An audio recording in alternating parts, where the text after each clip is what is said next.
Bonjour à tous, merci de m'offrir l'opportunité de partager ce cas clinique avec vous. Il s'agit d'un patient de 64 ans qui présente un décommandement de rétine total, MAC-OFF, avec 4 déhiscences à 11h, 12h, 1h et 2h, une PVR stade B avec des pigments vitréens, une HIV stade 3. À noter qu'il a été opéré d'une phaco avec un implant multifocal 3 ans avant.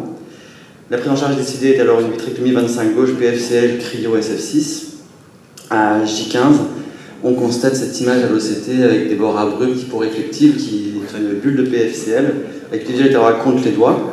Est alors décidé une reprise de bloc opératoire et on décide de réaliser un patch de MLI en temporal de la macula avec une injection transrétinienne de BSS au niveau du patch à la canule Tonjuan afin de redécoller le pôle postérieur, et on réalise dans les suites un échange fluide gaz SF6 ainsi qu'une position bulle pour essayer de déplacer cette bulle de PFCL rétrofovéolaire. On voit dans les suites que la bulle se déplace, elle libère l'air fovéolaire. L'image en dessous est à J+15 de la reprise et l'acuité est remontée à 1,6 dixième.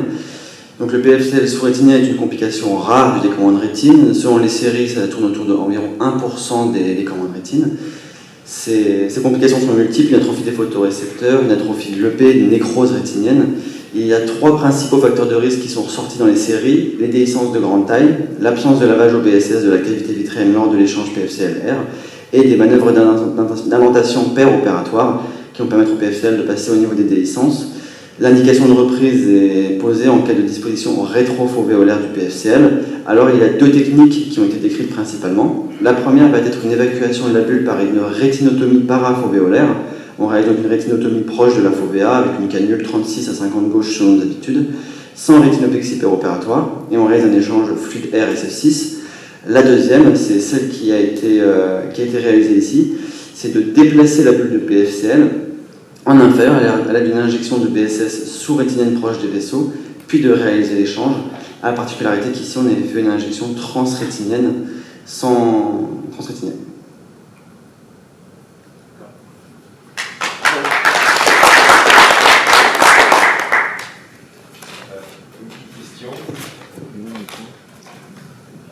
Je pense que c'est dans la tête de tout le monde. Il y a une seule raison d'avoir une bulle de PFCL sous la rétine, c'est d'en avoir mis dans l'œil. Non mais c'est pour ça que je voudrais l'indication. On en met tous, enfin presque tous. On en a. Moi j'en ai au bloc de la décaline. Mais pourquoi il y en a eu dans ce cas-là? C'est parce que c'est le. Il était quel stade PVR le patient? PVR but. Oui, explique-nous. Pourquoi tu as mis de la décaline? Alors, c'est pas moi qui va Nicolas peut pas répondre, donc je pense que je vais passer la main à Loïc pour... Et moi, c'était mon patient, donc j'aime bien montrer mes échecs parce que je suis encore traumatisé par cette image-là. Pourquoi j'ai mis de la décaline? Parce que c'est un DR total et que je voulais être à l'aise pour réappliquer la rétine et voilà, être Mais tu confortable. n'as pas aspiré le liquide sur les rétinien à travers les... En fait, c'est une erreur technique. C'est un problème de visualisation, c'est le problème du grand champ, c'est le problème d'être aidé par des gens qui ne sont pas forcément à l'aise, et c'est le problème d'un implant multifocal. Enfin, c'est une accumulation d'erreurs de visualisation qui ont provoqué, je sais, quand j'ai basculé mon œil au moment de l'échange, c'est là où j'ai pu faire une bêtise et je ne voyais pas ce que je faisais. Je pense que beaucoup de gens ont dû le vivre en grand champ. En tout cas, en fin d'intervention, je n'ai pas constaté ce dégât. Et c'est bien sûr, on doit attendre que le gaz parte pour passer l'OCT et comprendre ce qui se passe. La surprise est mauvaise à J15, quoi. Donc là, c'est évidemment une urgence, et le patient n'a pas récupéré, hein, il restait un dixième, je crois. Bon, je l'ai plus su parce que je suis plus à Lyon, parce qu'il a fait une atrophie de l'EP. Bon, il avait une magnité macula off, mais c'est clairement pour moi le perflux qui a condamné la situation, quoi. Parce que moi, j'ai eu des cas comme ça. Alors, soit la bulle de PFCL, elle se fixe, soit j'ai eu le cas d'un malade où sa bulle, ça faisait comme une lame de rasoir, si tu veux. Il voyait la bulle, tu vois, se bouger. Quand il se couchait, il la voyait, qui n'était pas pré-rétinienne, qui était sous-rétinienne. Mais elle n'était pas sous-rétinienne. Elle était sous-rétinienne. Elle était sous-rétinienne. J'ai des rétinophotos. Oui, elle voyait, parce que si elle se... Ah non, mais parce que j'avais des rétinophotos, on la voyait, qui migrait. Et donc je pense que là, pour l'instant, elle n'a pas bougé, mais il faut voir dans le temps. C'est pas impossible qu'elle puisse... Tu veux dire que ça a désamorcé les pompes alors? Bah surtout, ça coupe tous les photorécepteurs. Ouais. En fait, il y a des... Est-ce que dans la salle, il y a ceux qui injectent la décaline dans l'air? C'est mieux que dans l'œil. En fait, il y a... Moi, j'ai une de mes collègues, bon, on laisse la main aux internes, et ça se trouve que l'échange n'est pas complet, et donc elle décide d'injecter la décaline dans l'air pour réappliquer la rétine. Moi, j'ai jamais pensé à faire ça, mais en fait... Une fois qu'elle est en train de faire l'échange, oui. Et après, elle fait quoi? Pour chasser les types sur rétinée en fait. Elle leur chasse pas, parce que la rétine, elle est là. Non, c'est pas que pour le pôle post, je pense qu'elle fait une bulle complète. Ah. Et après, elle me refait un échange pour optimiser. Le liquide qui s'est mis au pôle postérieur. C'est ça. Ça marche. Donc en fait, elle injecte, ça A fait priori, ça marche. un petit peu nœud. Et du coup, elle fait ça assez souvent maintenant. Elle injecte la décaline dans l'air. En fait, si elle a fait l'échange fluide air et que les déchirures, elles sont sous air, elles sont colmatées, il n'y a pas besoin d'évacuer le liquide sous-rétinien. Oui, mais je pense qu'elle le fait quand elle a vraiment une grosse, pour éviter le pli maculaire. Si le pôle postérieur est découvert, Oui. Si on met un plat d'eau et On va qu'on faire un positionnement rétine sur un macula, tu fais un macula. Tout à fait d'accord. Moi, je ne suis pas trop décalée. Complètement con. Ouais. D'accord. moi je peux recommander à ceux qui hésitent de mettre de la décaline de se marier avec une anapathe. Ça les dégoûtera définitivement de la décaline. Parce que c'est pas rien. C'est pas Et rien. du silicone aussi. Et il est marié avec une anapathe. Boris Cézanne. Ah oui. Il est décaline, il prend la caisse et c'est comme la Anapathe ophtalmo? Non, Ah, là, là. Pareil. Mais il faut parler de la haute aristocratie des anapathes. Après, il ne faut pas se venger sur les malades des échecs de ton mariage. Oui. Je ne suis pas indiqué sur le truc parce qu'en fait, la décaline, elle est indiquée. Oui.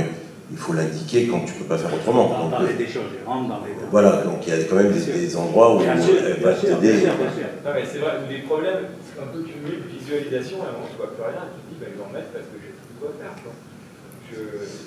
Ça t'arrive sur des... Alors, moi je ne veux pas insister avec le Danciron, parce que vous savez que je l'utilise depuis très longtemps, mais dans les cas où tu vois mal et où tu n'es pas sûr de toi, et où tu veux travailler souvent, par exemple, dans les grosses PVR, moi j'utilise le Danciron pour finir ma dissection de PVR en périphérie.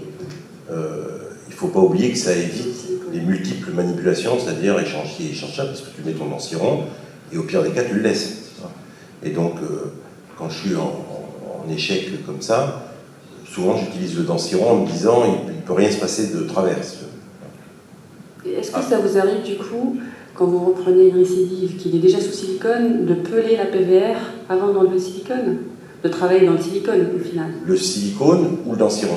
Non, le silicone. Ben, le silicone, ça n'a aucun intérêt, puisqu'en fait, comme ton silicone est plus léger que l'eau, il va te gêner dans ta dissection et il va te masquer les détails. D'accord. L'intérêt de stabiliser avec la décaline ou le Danciron, c'est que tu travailles ta périphérie sous eau ou sous air. Mais à plat, en fait, au final. C'est de chercher une rétine à plat pour... Pas à plat, mais en tout cas un peu étalé, ce qui te permet avec l'annotation, enfin moi j'utilise une annotation manuelle, parce que je suis en deux voies, de travailler de façon plus précise, si tu veux. Mais après, travailler sous silicone, moi je l'ai fait quand je faisais beaucoup d'endoscopie, on travaillait d'ailleurs, je pense que Loïc va confirmer ça, ou Alexandre. Tu peux le faire sous endoscopie, mais parce que ton niveau de précision est excellent. Mais à mon avis, dans la chirurgie traditionnelle, que ce soit 3 voies ou 2 voies, travailler sous silicone, c'est enlever des changes aux patients, parce qu'en fait, tu n'es pas excellent, tu vois ce que je veux dire, c'est très approximatif. D'accord. Et, enfin, tu me posais la question, Jean-Paul, sur l'intérêt de faire l'échange de décaline avec l'air. Le risque, c'est que si tu as un DR qui est macula on, au moment où tu vas faire ton échange, ta bulle de liquide sous-rétinien, tu vas faire un macula off. Donc en tout cas, je pense que dans l'idée, tu vois, il y a... C'est-à-dire que ton air, il va repousser ton liquide au pôle postérieur, donc c'est quoi l'intérêt? Non, pour la décaline, moi je le fais pas, hein. C'est juste que j'ai voulu savoir. Parce qu'en fait, moi je le faisais en fait à un moment, j'avais cette technique, j'utilisais beaucoup plus la décaline. Avant que je sois en 2 voies avec une orientation externe, donc j'avais pas le choix. Vraiment, j'utilisais beaucoup de cas où j'étais obligé d'utiliser la décaline. Et en fait, le risque de ça, c'est que finalement, quand tu fais ta vitrectomie et que tu veux faire ton échange sous air, ça, tu as toujours le risque d'un macula on, tu peux le rendre off par toutes ces manips, tous ces échanges. Et totalement, je pense qu'on fait une vitrectomie par orientation externe. On n'a pas une machine à contrôle de vie. C'est quand même plus rassurant de mettre de la décaline pour la rétine. Quand on fait des échanges, etc., je pense que c'est ce que je fais. D'accord. Parce que j'ai peur de... Non, ça s'entend. Pour ton travail à la périphérie, tu veux dire? Oui. Même tu protèges la macula, si elle est bonne, c'est vrai que tu la protèges. Ah non, c'est logique. non.